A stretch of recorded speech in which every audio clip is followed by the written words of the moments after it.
గౌరవనీయులు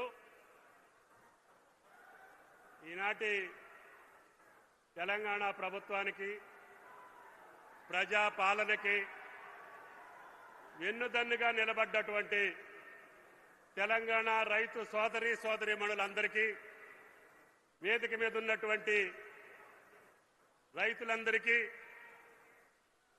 ఈనాటి మహత్ కార్యానికి మన పల్లెబిడ్డ కొండారెడ్డిపల్లి వాస్తవ్యులు గ్రామీణ బిడ్డ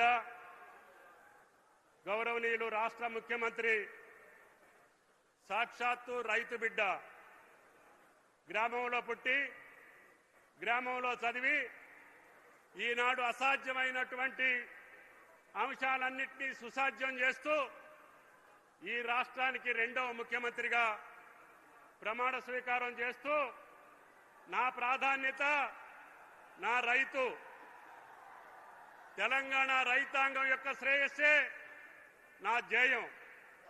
నా ప్రధానమైనటువంటి నా పాలన ప్రజాపాలనలో నాకు అత్యంత ప్రాముఖ్యం కలిగినటువంటిది వ్యవసాయం.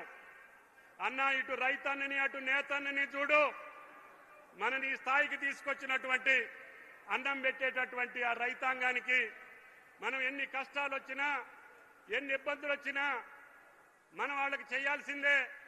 కాబట్టి మీరు ఏది చెబితే అది రైతు బిడ్డగా నేను చేస్తాను అని చెప్పి మాటిచ్చి మాట తప్పని మడమ తిప్పని నాయకుడిగా ఈనాడు తెలంగాణ రాష్ట్ర ముఖ్యమంత్రి ఆయన ఆర్థిక పరిస్థితి ఎసులుబాటు లేకపోయినా గత ప్రభుత్వం యొక్క నిర్వహణ వల్ల కొన్ని ఇబ్బందులున్నా కష్టాలున్నా అన్న మాట ప్రకారం రైతులను రుణ విముక్తులు చేస్తాను, కాంగ్రెస్ పార్టీ చెప్పినటువంటి 2 లక్షల లోపున్నటువంటి నా రైతాంగానికి రుణమాఫీ చేస్తాను అని చెప్పి మొదటి సంవత్సరంలోనే 25 లక్షల మంది రైతాంగానికి 21,000 కోట్ల అప్పు తీర్చినటువంటి మన పెద్ద రైతు రేవంత్ రెడ్డి గారు అని చెప్పి మీకు ఈ సందర్భంగా మనవి చేస్తున్నాం. ఈనాటికి భారతదేశంలో ఏ ప్రభుత్వం ఏ రాష్ట్ర ప్రభుత్వం చేయలేనటువంటి అది దుస్సాహసం. అప్పుల్లో ఉన్న ఆర్థికపరమైన వెసులుబాటు లేకపోయినా అన్నా నేను మాటిచ్చాను, ఒకేసారి రుణమాఫీ చేస్తేనే ఆ రైతు బాగుపడతాడు తప్ప గతంలో మాదిరిగా 4 కితాలు వేస్తే ఆ అప్పు తీరదు, వడ్డీ మిగులుద్ది, మళ్ళీ రైతు వడ్డీ కట్టుకోవాలి తప్ప ఆయనకు అప్పు తీరలేదు. అందుకని వాళ్ళని కాదని మన్ను గెలిపించారు. కాబట్టి నాకు తెలుసు కష్టం ఉన్నదని, అయినా సరే 21,000 కోట్లు వాళ్ళ ఖాతాలో జమ చేయాల్సిందని చెప్పి పట్టుబట్టి మన రుణ విముక్తులు చేసినటువంటి మన రాష్ట్ర ముఖ్యమంత్రి. ఆయన ఎప్పుడు కలిసినా పల్లెల గురించి, అదేవిధంగా రైతుల గురించి, నేతన్నల గురించి, సామాన్యుల గురించి, కష్టజీవుల గురించి మాట్లాడే ముఖ్యమంత్రి మనకి దక్కటం మన అదృష్టం. అందుకని ముఖ్యంగా రైతాంగం పచ్చగా ఉంటే, రైతాంగం సంతోషంగా ఉంటే రాష్ట్రం సంతోషంగా ఉంటుంది. అదేవిధంగా రైతు ఏడ్చిన రాజ్యం ఎప్పుడూ బాగుపడదని ఆయన సూత్రం. అందుకని మనకు బాధలుంటే ఉండొచ్చు కానీ రైతుని బాధ పెట్టొద్దని చెప్తాడు. అందుకని ఎన్ని ఇబ్బందులు వచ్చినా మొదటి 2 సంవత్సరాల్లోనే 1,04,000 కోట్లు రైతుల జేబుల్లో మీకు బదలాయించినటువంటి ఏకైక ముఖ్యమంత్రి భారతదేశంలో. ఆనాడు ఎప్పుడో మన్మోహన్ సింగ్ గారు ఉన్నప్పుడు దేశం మొత్తానికి 70,000 కోట్ల రుణమాఫీ చేస్తే మన ముఖ్యమంత్రి రైతుల ముఖ్యమంత్రి రైతు బాంధవుడు ఒకే సంవత్సరం 21,000. ఈ భారతదేశంలో ఏ రాష్ట్ర ప్రభుత్వానికి అది సాధ్యం కాలే. కానీ దాని గురించి కూడా కొంతమంది కోహన రాజకీయ నాయకులు ప్రస్తావిస్తుంటారు.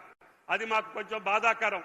అందుకనే మాకు మీ యొక్క విమర్శలను మేము పట్టించుకోం, మీ యొక్క సెటైర్లు మేము పట్టించుకోం, మీ యొక్క అబద్ధాలను మేము పట్టించుకోం, మీ అవాస్తవమైనటువంటి ప్రకటనలు మేము పట్టించుకోం. మాకు రైతు కళ్లే కనపడుతున్నాయి. ఆయన కళ్లల్లో ఆనందం చూసేదాకా ఈ ప్రభుత్వం వెనకడుగు వేయదు అని చెప్పి ఈ సందర్భంగా మనం చేస్తున్నాం. అందుకని రైతు భరోసా కూడా పంటల యొక్క భరోసా ఆయన చెప్పారు. అన్న ఎట్టి పరిస్థితుల్లో మనం రైతు భరోసా వేయాల్సిందే, రైతును ఆదుకోవాల్సిందే. 9,000 కోట్లు 9 రోజుల్లో రైతు ఖాతాల్లోకి జమ చేసినటువంటి ముఖ్యమంత్రి మన రేవంత్ రెడ్డి గారు. ఇదొక్కటే కాదు, పేద ప్రజల సంక్షేమం భారతదేశంలో ఏ రాష్ట్రం లేని సంక్షేమం జరుగుతుంది. అది పేదలకి సన్నబియ్యం, సన్న బియ్యం కోసం రైతులకి బోనస్. ఏ రైతుకి కూడా ఎకరంలో పంట పండితే 25,000 రూపాయలు ఎంఎస్పీ కాకుండా బోనసే వచ్చి ఈరోజు ఆనందంగా ఉంటున్నారు. భవిష్యత్తులో కూడా ఆయన ఆలోచన అదే. చిరుధాన్యాలకో, ఆయిల్ గింజలకో, లేకపోతే వేరే పప్పు ధాన్యాలకో ఏ పంట అయితే మనం దిగుమతి చేసుకుంటున్నామో ఆ పంటలకు కూడా మీరు ఆలోచన చేయండి. మేధావులు, రైతాంగం, రైతు సంఘాలు చెప్పండి. వాటికి కూడా బోనస్ ఇచ్చి రైతును ఆదుకోవాలనేది ముఖ్యమంత్రి గారి కోరిక. అందుకనే మేము అందరం కూడా రైతు సంఘ నాయకులను కోరుతున్నాం. రైతుకి ఏ పంటకి మేలైతే బోనస్ ఇస్తే రాష్ట్రానికి, రైతాంగానికి మేలు జరుగుద్దో, ఏ పంటలు మనం ఈ రాష్ట్రంలో పండించుకోవాలో ఆ యొక్క అవసరానికి తగ్గట్టుగా పంటలకి బోనస్ ఇచ్చేదానికి ముఖ్యమంత్రి గారు ఆలోచన చేస్తున్నారని చెప్పి మీకు ఈ సందర్భంగా మనం చేస్తున్నాం. మేము ఎన్ని కష్టాలున్నా ఈ రోజున అత్యధిక పంటలు పండించినటువంటి రాష్ట్రంగా, అదేవిధంగా ఈవెన్ ఆయిల్ ఫామ్ ఫ్యాక్టరీ ఈనాడు తెలంగాణ నడిగడ్డన ప్రారంభించడానికి కారణం ఈనాడు 30 జిల్లాల్లో పంట వస్తుంది. ఈవెన్ ముఖ్యమంత్రి గారి జిల్లా మహబూబ్ నగర్ లో కూడా 10,000 ఎకరాలు పంట వస్తుంది. ఆ పంట నేను అశ్వారావుపేటకు తీసుకెళ్లాల్సి వస్తుంది. అందుకని యుద్ధ ప్రాతిపదిక మీద ఆయన గారి అనుమతితోటి 2004లో శంకుస్థాపన చేసి తప్పకుండా ఒకే 16 నెలల్లో ఫ్యాక్టరీ నిర్మాణం చేసి ఈరోజు 30 జిల్లాల పంట కూడా ఇక్కడికే వస్తుంది. దీనికి కావాల్సిన విద్యుత్ శక్తిని కూడా మా యొక్క రైతుల యొక్క పంటలో నుంచి వచ్చిన వేస్ట్ నుంచి 4 మెగావాట్ల విద్యుత్ శక్తి కూడా ఇక్కడే ఉత్పత్తి చేస్తున్నాం. ఇప్పటి వరకు తెలంగాణలో రిఫైనరీలు లేవు. మనం ముడి చమురుని బయట రాష్ట్రాలకు పంపించి రిఫైన్ చేయించుకొని మళ్ళీ మనం తీసుకొచ్చి విజయ బ్రాండ్ తోటి అమ్ముకుంటున్నాం. ముఖ్యమంత్రి గారిని అడగగానే అన్న రిఫైనరీ కూడా పెట్టించేయని చెప్పి ఈరోజు పెద్ద మనసుతోటి 50 కోట్లతోటి ఇదే ప్రాంగణంలో రిఫైనరీ కూడా శంకుస్థాపన చేశారు అని చెప్పి మీకు ఈ సందర్భంగా మనం చేస్తున్నాం.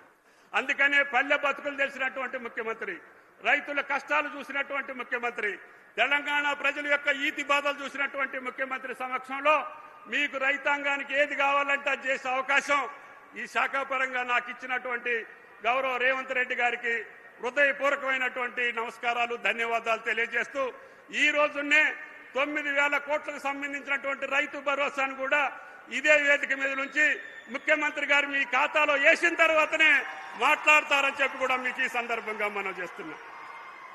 అందరూ చెప్పారు, అందరూ అనుకున్నారు, ఓడిపోయి ఇళ్లలో కూర్చొని ఈ ముఖ్యమంత్రి రుణమాఫీ చేయలేడు, ఈ ముఖ్యమంత్రి రైతు భరోసా చేయలేడు, ఈ ముఖ్యమంత్రి యూరియా ఇయ్యలేడు, ఈ ముఖ్యమంత్రి పంటలు కొనలేడు, మనం సంబరం చేసుకొని మళ్ళీ గోతికాడ నక్కలాగా వేచి చూస్తున్నారు.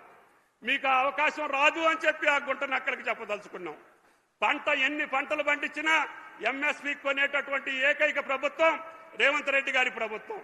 అదేవిధంగా మీ కష్టాలు తీర్చేదానికి కేంద్రం మీద ఒత్తిడి తీసుకొచ్చి ఒక రాష్ట్రానికి ముఖ్యమంత్రి అయి ఉండి యూరియా కోసం 10 సార్లు కేంద్ర మంత్రిని, ప్రధానమంత్రిని కలిసినటువంటి ఏకైక ముఖ్యమంత్రి రేవంత్ రెడ్డి గారు అని చెప్పి మీకు ఈ సందర్భంగా మనం చేస్తున్నాం. మనకి 9-10 లక్షల మెట్రిక్ టన్నులు రావాల్సి ఉంటే 11.5 లక్షల మెట్రిక్ టన్నులు తీసుకొచ్చి మీ యొక్క పొలాలను పండించినటువంటి గనుడు రేవంత్ రెడ్డి గారు అని చెప్పి మీకు ఈ సందర్భంగా మనం చేస్తున్నాం. కేంద్రానికి కూడా ఇబ్బందులున్నాయి. జియో పొలిటికల్ రీజన్స్ తోటి యుద్ధాలు జరుగుతూ ఉంటే, నౌకలు ఆలస్యం అవుతా ఉంటే, మనకి రావాల్సిన సమయంలో రాకపోతే కొద్దిమంది ఆదుర్దాతోటి క్యూలో నిలబడితే వాళ్ళ చెప్పులు చూసి సంతోషపడేటటువంటి ప్రతిపక్ష పార్టీలకి మనసులో పెట్టుకోండి అని చెప్పి విజ్ఞప్తి చేస్తున్నా. జీవితంలో ఎప్పుడూ లేనటువంటి యూరియాని మేము సప్లై చేశాం. పోయినసారి 10 లక్షల మెట్రిక్ టన్నులు, ఇప్పుడు యాసంగిలో కూడా 11 లక్షల మెట్రిక్ టన్నులు తీసుకొచ్చాం.